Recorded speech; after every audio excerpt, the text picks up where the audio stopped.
It be time for another Pirate Tales. So I'm here to tell you a great story, something that hits near and dear to me heart as it's from the same area as me. Today we're going to talk about Captain Tortuga and the Treasure of Sand Key. Written by David Klein and illustrated by Kotopolis. Ooh.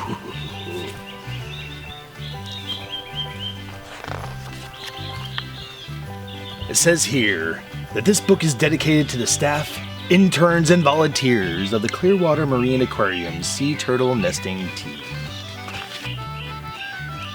The Clearwater Marine Aquarium is only minutes away from where we're recording this here Pirate Tales, and is a great marine hospital for all creatures. If you ever watched Winter the Dolphin and the movie and been there to go see her, you know exactly what I'm talking about. Such a great place, folks. And today we tell you the story of Captain Tortuga and the Treasure of Sand Key. Ahoy! I be Captain Tortuga, the fiercest treasure hunter in this here seven seas. And this be me trusted bird, Polly.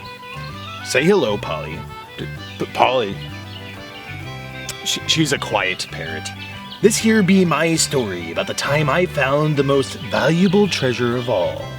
The treasure of Sand Key. Look at that. That looks like a pretty silly looking parrot to me. Either that or she's got no bloody feathers. It all started when my ship, the Krewe Clipper, was anchored off the coast of Clearwater, Florida, near a small island called Sand Key. I had taken Polly ashore for a much-needed vacation when I came across some people from the Clearwater Marine Aquarium. I casually crept a little closer, listening to their conversation. They didn't notice me, of course, because I blended just like a pirate ninja. As they were talking, my eyes lit up. They were talking about a buried treasure. It was hard to hear, but from what I gathered, the only one who knew exactly where this treasure was buried was this beautiful sea turtle named Lily, the loggerhead. You see, Lily was hit by a speeding motorboat and was rescued by the Clearwater Marine Aquarium. They were able to nurse her back to health and release her back to sea. She had this treasure map locked away in her loggerhead noggin. When she was hit by the boat, Lily got an unusual mark on the shell. This is how I would identify her. If you look at that shell, it says X marks the spot. This loggerhead's gonna lead us to treasure for sure. My plan was simple. I had to find Lily and follow her to the treasure. Ah, treasure! Gold jewels, I can almost taste them. Right, Polly? But Polly? Yeah, this bird never talks. For months I scoured the seven seas in search of that special turtle. After hundreds of dives, I finally found her off the coast of Brazil. Sea turtles travel thousands of miles to their feeding grounds. I set sail after her. The treasure was nearly in my grasp. As we traveled north, Lily caught herself in a net of a commercial shrimp boat. I thought this might be the end of Lily and my hopes of finding this treasure. Casting fear aside, I dove into the water after her with a splash, cutlass in my mouth, planning to release her from this perilous netting. Luckily, the large net had a turtle excluder device called a TED. The bars of this contraption kept Lily from being captured in the net, and she was able to swim free. Whew, that was a close call indeed. But then Lily swam northward, toward the treasure. This turtle's something else. Off the coast of the Bahamas, I noticed Lily feeding on jellyfish. Ugh. They don't look all that tasty to me or Polly, but these turtles do love them. Then I noticed Lily making a mad dash for a very strange-looking jellyfish. Just as she was about to take a bite, I plunged back into the sea and grabbed it away from her. It wasn't a jellyfish at all. It was a plastic bag that someone had carelessly thrown away, but it looked just like a jellyfish to Lily. If she had eaten it, she surely would have choked. Another close call. This turtle's wearing me out. But Lily was safe and on her way, and I followed her to the treasure. It was long before I realized we were entering the warm waters of the Gulf of Mexico. The shallow coastline was peppered with pleasure boats and people fishing, and Lily traveled through these waters. Her flippers became entangled in some discarded fishing line, another serious hazard, and again I dove into the sea and managed to free Lily from this dangerous situation.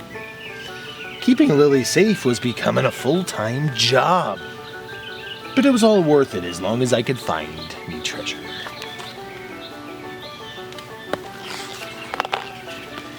Finally, we approached our destination. And lo and behold, it was the very same beach where the people from the aquarium released Lily on Sand Key. Under the cover of darkness, the turtle crawled up onto the beach. She then turned around and began making her way back to the sea. She wasn't digging for the treasure. I noticed some folks from the Clearwater Marine Aquarium on the beach and asked them why. They called it a false crawl. It was the lights, they exclaimed. The lights were too bright and confused poor Lily. Well, then let's turn the lights out so we can find the treasure. Gah. I offered to use my cannons from the Krewe Clipper to blast the infernal lights to smithereens, but they suggested we just talk to the people instead. I supposed we could try it their way, but I kept my cannons at the ready, just in case. Smart thinking. Quickly, we all ran to the nearby homes and businesses and asked them to turn out their lights. The beach darkened and Lily turned around back towards the shore. Finally, she found a special spot and began to dig in the moist sand with her back flippers. Visions of jewels and gold doubloons danced in my head as I waited for my treasure. Then she stopped digging. She began to lay eggs.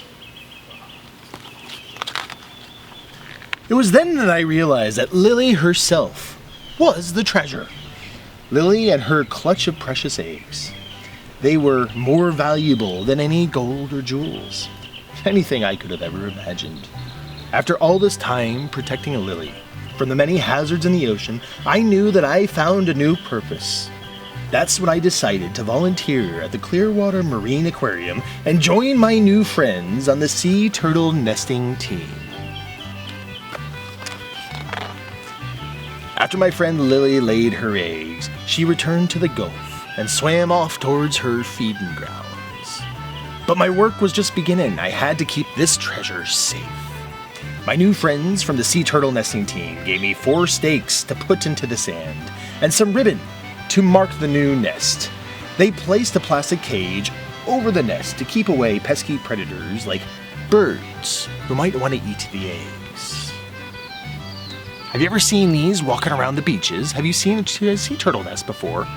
It's pretty neat the way they do that. So here I stand, on guard on this balmy summer night. Captain Tortuga and his trusty friend, Polly, protecting the real treasure of Sand Key until the eggs hatch and hundreds of wee little Lily and Leroy loggerheads make their way to the freedom and the safety of the briny depths. And that is the story of Captain Tortuga and the sea turtle nesting team of the Clearwater Marine Aquarium. I hope you enjoyed this version of Pirate Tales and might have learned a thing or two about those sea turtles. They do a little bit more than take us pirates away from being marooned on an island, just in case you were wondering. See you next time on Pirate Tales.